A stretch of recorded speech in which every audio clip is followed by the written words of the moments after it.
Help desk.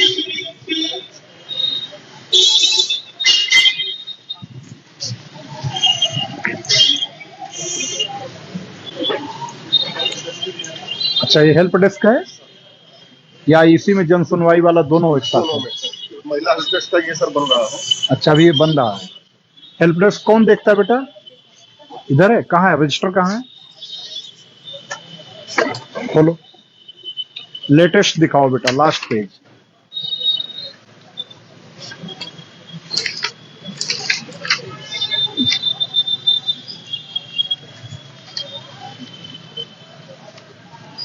सत्रह 17 अक्टूबर 21। इसके बाद कोई आया ही नहीं एप्लीकेशन। ऐसा कैसे हो सकता है? 16/12/21 के बाद 17/10/21 आता है, 17/12/21 आता है। वेद देखो। ये 12 है, 2 लिखे हो। ऐसे 2 लिखा जाता है जो जीरो जैसा हो। कौन लिखा है इसको? आपने लिखा। इसको सही करो, इसको कोई भी 10 ही पढ़ेगा। सही करके लिखो। अच्छा, दूसरे, एक पेज में आप इसको 2-2 क्यों लिख रहे हो? वेद, क्या पेज की कमी है हम लोगों के पास? इसमें एक पेज पर आपको एक लिखना है, जिससे जब भी आप फीडबैक लिख सकें, शिकायतकर्ता से फीडबैक लेने के बाद लिखना हो तो पूरा पेज खाली रहे आपका। जरूरत पड़ने पर हो सकता है कि आपको 3 बार तो मिनिमम फीडबैक ही रखिए। 3 बार, एक बार संतुष्ट मान लीजिए बता दिया, 15 दिन बाद फिर पूछे, फिर अगले 15 दिन बाद पूछे।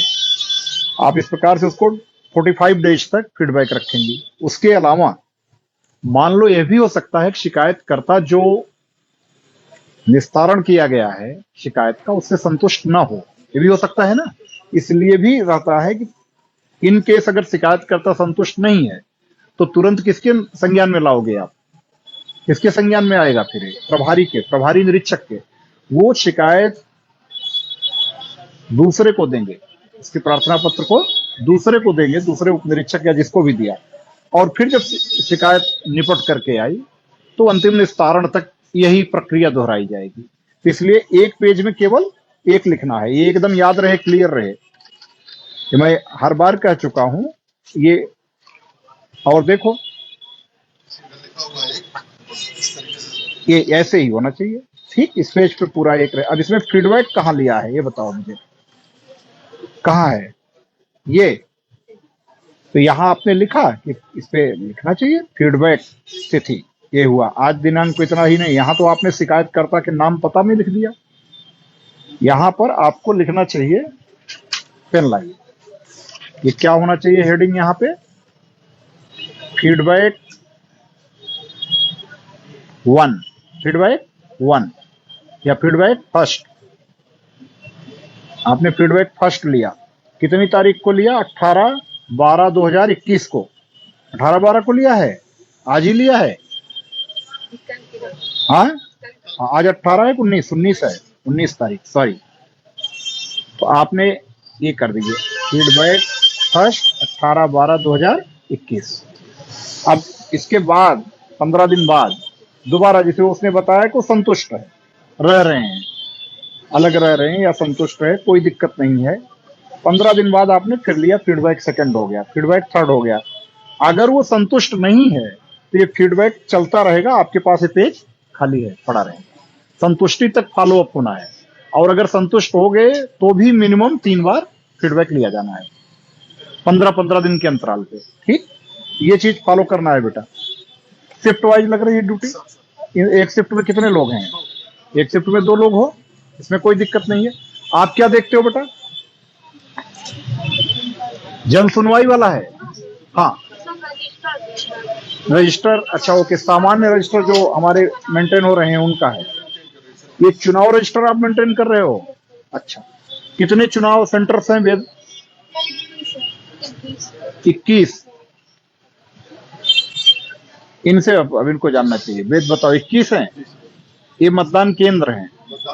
और मतदेय स्थल कितने हैं? 14-24। पक्का? कुछ कंफ्यूजन है? तुम बताओ। मतदान केंद्र 21 हैं, मतदेय स्थल 24 हैं, ये सही है? मतदेय स्थल समझ रहे हो? सेंटर था। पोलिंग सेंटर हो गया मतदान केंद्र आपका, और मतदेय स्थल हो गया पोलिंग बूथ। हाँ तो वही अभी तो हम एक कई आपके एक सेंटर पर अगर 5 बूथ है, किसी सेंटर पे 6 बूथ है, किसी सेंटर पे 2 बूथ है, और रेयरेस्ट ऑफ रेयर होगा जिसमें 1 बूथ होगा। तो ये कैसे हो सकता है कि 19 सेंटर पे 21 बूथ हो? दोनों लोग कंफ्यूज हो। 21 तो है सर, क्योंकि 11 है सर केवल 21 बूथ है। रोहनिया का और 10 है चितईपुर कट गया है सर। आपके पास केवल 21 बूथ हैं, 11 रोहनिया के, 10 कैंडिडेट सेंटर या बूथ? सेंटर। हाँ, सेंटर। बूथ कितने हैं? बूथ में बूथ नहीं आइडिया ना, तो इसको मैं कह रहा हूं बूथ पर भी ध्यान दें, क्योंकि बूथ का मतलब हो गया कि हर बूथ की अलग अलग लाइन लगती है, और आपका बूथ किसी न किसी गांव या मजरे को या मोहल्ले को इंगित करेगा, तो उसी आधार पर आपकी निरोधात्मक कार्रवाई होनी है। चुनाव को लेकर के निरोधात्मक कार्रवाई शुरू कर दीजिए। विशेष करके जो लाइसेंसी हथियार हैं उनका वेरिफिकेशन के साथ साथ जो लोग यूजलेसली मतलब रखे हों कहीं पर, इंटरेस्टेड ना हो, तो उनका वेरिफिकेशन शुरू हो जाए। बहुत सारे हथियार बाहर भी होंगे, ऐसा नहीं है कि यहीं पर हों, बाहर रह रहे हैं, तो उनका वेरिफिकेशन, समय से जमा करने की कार्रवाई, और एनबीडब्ल्यू का तामीला। ठीक, ये 2 प्रक्रिया आपको बिल्कुल अभी से गति देनी है। और निरोधात्मक कार्रवाई भी आप पिछले चुनाव और इस चुनाव के बीच में भी जो चुनाव हुए हैं उनमें भी जो लोग किसी भी रूप में कभी भी फिजिकल वायलेशन में लगे रहे हैं, मान लीजिए किसी के खिलाफ एनसीआर बॉडी ऑफेंस की दर्ज है, एफआईआर दर्ज है, तो आपको क्या करना है? उन सबको निरोधात्मक कार्रवाई के दायरे में ला देना है। 107 116 की कार्रवाई कब मानी जाएगी? जब 117 में बदल जाएगा। 117 की कार्रवाई अगर आपने कर ली है सीआरपीसी की, तभी आप उनका 122 के तहत जब्तीकरण की कार्रवाई ठीक उसी प्रकार करा सकेंगे जैसे गैंगस्टर अधिनियम में आप जब्तीकरण की कार्रवाई कराते हैं 14(1) में। एचएस की क्या स्थिति है? कितने हिस्ट्री सीटर्स हैं अपने? 59। कितना? अच्छा, रजिस्टर, मेन रजिस्टर्स जो मैं बता रहा हूं उनको वहां लेके आना है आपको। कौन है मुंशी? कौन है? आइए, इधर हैं, आइए ऑफिस में आइए। अच्छा, ये ऑफिस है अपनी।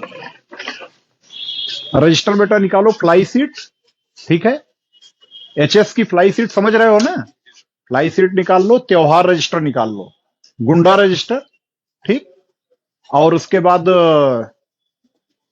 एनसीआर जांच रजिस्टर, एससी एसटी और महिला उत्पीड़न संबंधी अपराध, और समाधान दिवस और संपूर्ण समाधान दिवस, और इसके अलावा हत्या बलवा रोकथाम रजिस्टर। इतने रजिस्टर निकाल करके लेकर के आओ, ठीक? लेकर के निकाल करके आओ ऑफिस में। आओ बेट, इधर आओ। इसमें बनवा रहे हो? इस केबिन में? ठीक, बढ़िया। और ये क्या है ऑफिस?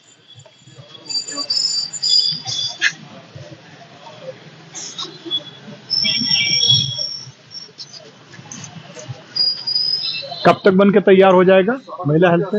उनके फर्स्ट फॉलो करवाना है और लाइटिंग करवाना दिवसाधिकारी कौन है? Day officer? एक तो दिवसाधिकारी और एक रात्रि अधिकारी होते हैं ना, 12-12 घंटे की शिफ्ट वाले। इधर आइए। आप ही हो दिवसाधिकारी? आप ही हो? अच्छा, आप दिवसाधिकारी के रूप में देखो, पहले भी यहाँ पर एक बार कंप्लेन मिल चुकी थी, वेद आपके आने के पहले की स्थिति है, मालूम होगा, जो बाद में देहात क्षेत्र में कि कोई व्यक्ति ने शिकायत की थी कि यहाँ आया और उसकी उस समय गुमशुदगी नहीं लिखी गई थी, बाद में जो इंसिडेंट हुआ था देहात क्षेत्र में। तो जो भी दिवसाधिकारी रहे, रात्रि अधिकारी रहे, आप परफेक्ट जिम्मेदार होंगे। कोई भी शिकायत करता आया तो वो हर हाल में अटेंड किया जाना चाहिए। इंश्योर करिए, अगर वो एफआईआर के लिए आया है तो भी आप तुरंत एफआईआर दर्ज करिए। आवश्यक जहां भय समझ रहे हैं आप, इमीडिएट अपने, अगर यहीं पर उपस्थित हैं प्रभारी, उनसे बताइए, नहीं उपस्थित हैं फोन से बताइए, या जहां भी आवश्यकता है, जो भी हमारी सेट प्रैक्टिस है बताने की, बताइए। लेकिन हमारी प्रैक्टिस के कारण ये स्थिति कतई ना हो कि वो अनअटेंडेड हो। बात समझ रहे हो ना? अनअटेंडेड नहीं होना चाहिए। उसका जो भी ग्रीवांस है तत्काल देखा जाए, ये निश्चित करना है। रजिस्टर मंगा लो वेद, आते हैं।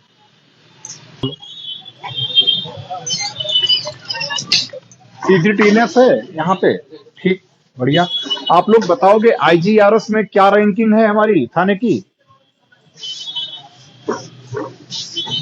इस समय? निकाला है, देखा है? अच्छा, तो जो भी लंबित है थाना स्तर पे वेद, इनको समयबद्ध तरीके से सबका और गुणवत्तापूर्ण निस्तारण हो जाए, किसी भी रूप में कोई भी डिफॉल्ट में न जाए, और किसी भी रूप में ऐसी स्थिति ना हो कि कोई असंतोष की ही परिभाषा में आए, जो हो निस्तारण होता जाए। विवेचनाओं के निस्तारण में क्या स्थिति है? योजनाएं तो बहुत कम हो गई सर, और मेरे ख्याल से 203 पे है अभी। कल का आंकड़ा 200। रैंकिंग क्या है विवेचनाओं के? आप निकाल करके प्रिंट आउट लेकर के आइए, देखें कि क्या है कि पूरा ओवरऑल कितनी टेंडेंसी में दुरुस्त है काफी। तो वेद ये आपने इधर मेहनत कराई, क्योंकि मैं पिछली बार आया था तो साफ सफाई की स्थिति अच्छी नहीं थी, तो साफ सफाई तो काफी बढ़िया दिख रही है।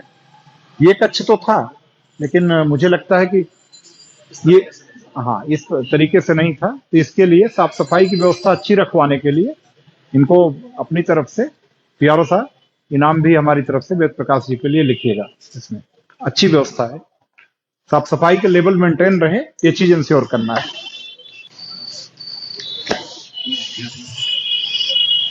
हमारी गाड़ी से पेन उठा लाना, पेन नहीं होगा। हाँ,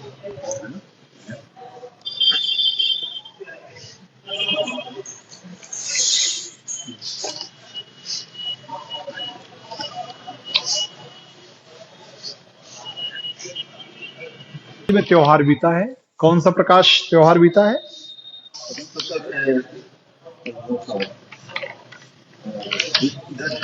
देव दीपावली। देव दीपावली के बाद अब आगामी त्योहार कब से शुरू होंगे? अगले त्योहार आगामी त्योहार सर मकर संक्रांति, पूजा है, खरमास के बाद शुरू होंगे त्योहार। त्योहार रजिस्टर अप टू डेट है? ठीक है, ठीक है, कलम ले लीजिए। आपके यहाँ संत रविदास जयंती, ये भी काफी महत्वपूर्ण फेस्टिवल के रूप में होता है। मेरी समझ से मुख्य मंदिर आपके ही थाना क्षेत्र में है, और पीछे लिखा भी है, विस्तार से लिखा भी हुआ है।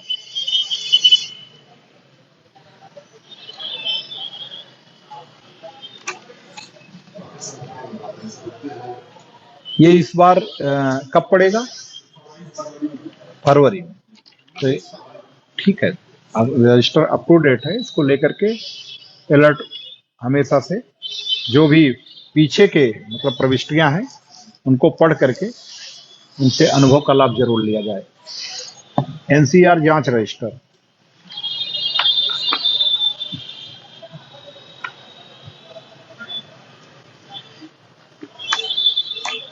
ज्यादातर में 107, 116 की कार्रवाई दिख रही है पीछे, हालांकि बाद में अब इधर 151 की कार्रवाई शुरू हुई है।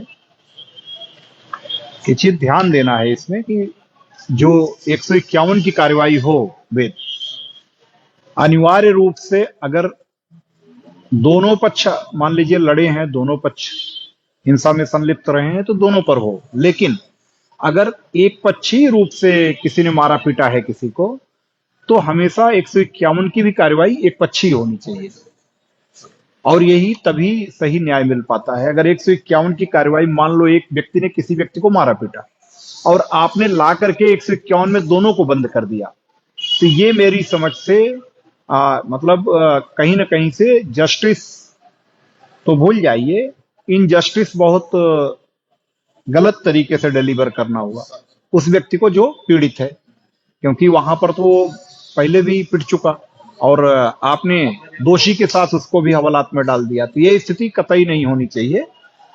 151 की कार्रवाई अनिवार्य रूप से आक्रामक पक्ष के खिलाफ एक पक्षी तरीके से करिए।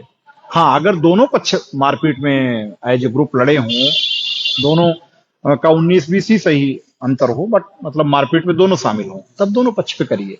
बट मतलब अगर एक पक्षी मारपीट का है तो उसमें एक पक्षी ही 151 की भी कार्रवाई की जाए।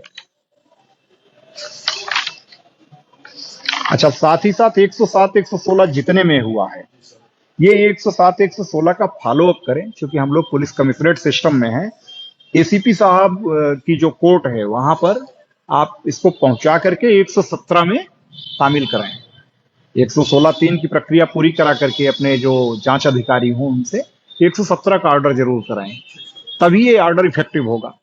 107 116 केवल करके छोड़ने से कोई फायदा नहीं है। दूसरे, आप इस समय जिनका भी 117 करा लेंगे वो सारे आपके लिए चुनाव में भी बहुत कारगर रहेंगे। क्यों?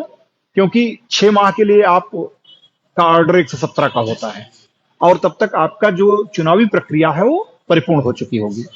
तो यानी कि नेचुरल में भी जो लोग बॉडी ऑफेंस में शामिल रहे हैं उन्हीं पर आप कार्रवाई ये करेंगे।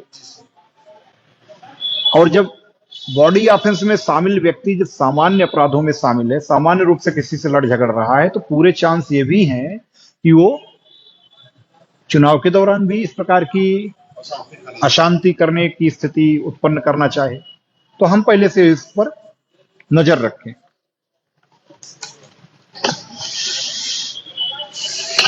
महिला उत्पीड़न, इसमें कोई पेंडिंग केस है इस समय वर्तमान में? कोई भी सीरियस ऑफेंस का पेंडिंग केस है? ठीक है, ये सर्वोच्च प्राथमिकता पे है शासन की, डीजीपी साहब की। और इसमें किसी भी रूप में महिलाओं से संबंधित जो भी अपराध कहीं भी कारित है तो समय से उन सब में समयबद्ध तरीके से चार्जशीट हो, गिरफ्तारी की कार्रवाई हो, सब पूरी कर लें। गुंडा रजिस्टर, एसएसआई साहब, कितने प्रकार के गुंडे होते हैं?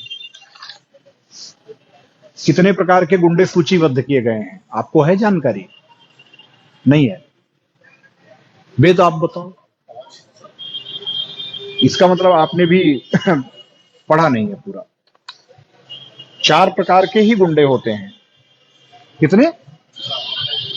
कौन कौन? राजनैतिक, सांप्रदायिक, छात्र और आपराधिक। कितने? 4 प्रकार के, जिनमें से राजनैतिक स्पष्ट है, छात्र भी स्पष्ट है जो स्टूडेंट्स से रिलेटेड है, सांप्रदायिक भी स्पष्ट है जहां पर कम्युनल हार्मोनी प्रभावित हुई हो। इन तीनों के अलावा जो लोग गुंडा की कैटेगरी में आते हैं उनको किसमें डाला जाता है? आपराधिक में। ये एकदम से याद रहना चाहिए। और जितने लोग आपके इन चारों प्रकार की गुंडा की कैटेगरी में हैं उनको आप अनिवार्य रूप से मॉनिटर करते रहें कि वो हमेशा एट ए टाइम आपके 117 में पाबंद रहें और भारी पे मुचलके में पाबंद रहें, ताकि अगर किसी भी प्रकार का नुइसेंस को क्रिएट करना चाहें तो आप उनकी जब्तीकरण की कार्रवाई 122 सीआरपीसी में करा सके। अब कमिश्नरेट में आपको ये अतिरिक्त लाभ है कि आप जिन पर प्रभावी कार्रवाई करेंगे उसमें कोई डिले होने के चांस नहीं है। तो ये चीज आप इसमें करा लीजिए, इसका अध्ययन करके चुनाव के पहले यह भी पूरी तरह अपडेट हो जाना चाहिए। इसको मैं 1 सप्ताह बाद पुनः निरीक्षण करूंगा आपके थाने का। अभी मैं इसीलिए अभी सरसरी तरीके से बाकी चीजों को कर रहा हूं। हत्या बलवा रोकथाम रजिस्टर, इस रजिस्टर में भी मैं यही चाहूंगा कि जितने भी इस प्रकार के एलिमेंट्स हैं जो गंभीर शारीरिक अपराधों में संलिप्त रहे हैं, हत्या बलवा रोकथाम रजिस्टर में जो भी इंगित हैं, इन सब पर भी प्रभावी निरोधात्मक कार्रवाई समय से कर ली जाए और वो कागजी खाना पूर्ति की ना हो। 107-16 हो तो 117 तक पहुंचे। इसके अलावा गुंडा, मिनी गुंडा 109-10 110 जी, और अगर उनके कई बार अपराध का रिपीटेंस हुआ हो तो आप उसमें एचएस खोलिए उनकी। इसी प्रकार से कई अपराध की स्थिति में ही आप गैंगस्टर की भी कार्रवाई करिए। इसमें भी किसी प्रकार से कोई ढिलाई नहीं करनी है। ये आपका सबसे महत्वपूर्ण रजिस्टर है। इस पर शासन की तरफ से, माननीय डीजीपी साहब की तरफ से बहुत जोर दिया जा रहा है। हत्या बलवा रोकथाम रजिस्टर को अगर आपने अच्छे तरीके से, प्रभावी तरीके से पीछे का पढ़ करके और इनको निरोधात्मक कार्रवाई के दायरे में ला लिया तो आप मान के चलिए कि वहां पर किसी प्रकार की अशांति होने की संभावना नहीं रहेगी। समाधान दिवस रजिस्टर, कोई इधर के पीछे के कोई मामले पेंडिंग तो नहीं है? एक केवल है पीछे का, ठीक है। तो उनसे बात करके जो भी कंसर्निंग राजस्व निरीक्षक हों या जो इसमें लेखपाल जुड़े हुए हैं, टीम के साथ भेज करके निपटा दीजिए समय से। किसी भी रूप में समाधान दिवस का या संपूर्ण समाधान दिवस का समयबद्ध तरीके से निस्तारण हो जाना चाहिए, पेंडिंग नहीं रहना चाहिए। संपूर्ण समाधान दिवस का कोई लंबित है?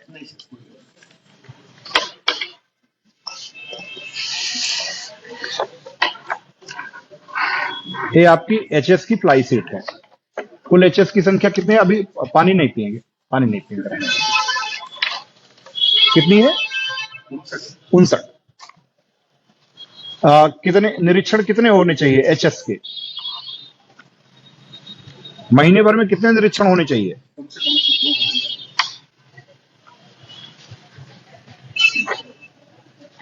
दो होने चाहिए। अच्छा, दिन में या रात में?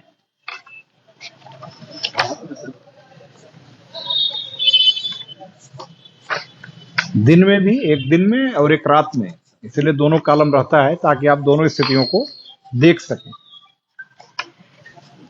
पीछे के सारे हो गए हैं? देखो बहुत सारे ऐसे हैं जो एचएस, देखो अब ये देखो 65 ये मैंने खोला है जायके के लिए, कल्लू यादव और फनिल यादव, कोई निरीक्षण नहीं हुआ है, ठीक है ना, ब्लैंक है। ऐसी स्थिति नहीं होनी चाहिए। जितने एचएस देखो आपके नहीं चेक किए गए हैं, देखो साल भर में अभी नहीं, ये प्रयास की बात नहीं है, स्पष्ट किया जा रहा है, स्पष्ट निर्देश है, इसमें कोई वो नहीं है। नहीं तो ये आप लोगों का माना जाएगा। वेद इधर आओ, इंस्पेक्टर, ये बिल्कुल नहीं है, एकदम ब्लैंक है। इधर देखो एचएस का, ये नहीं होना चाहिए। साल का अंत है ये, साल के अंत में एक भी निरीक्षण ना होना शर्मनाक है। ये शो करता है कि कहीं ना कहीं से हमारी जो अपराध एवं अपराधियों के बारे में प्रयास की स्थिति है वो बहुत अच्छी नहीं है। जितने बचे हैं आपके पास इफेक्टिव रूप से अभी 10 दिन है। इस 10 दिन में सारे एचएस का वेरिफिकेशन हो जाना चाहिए 59 का। मैं अगले हफ्ते फिर से एचएस पे ही फोकस कंप्लायंस करूंगा।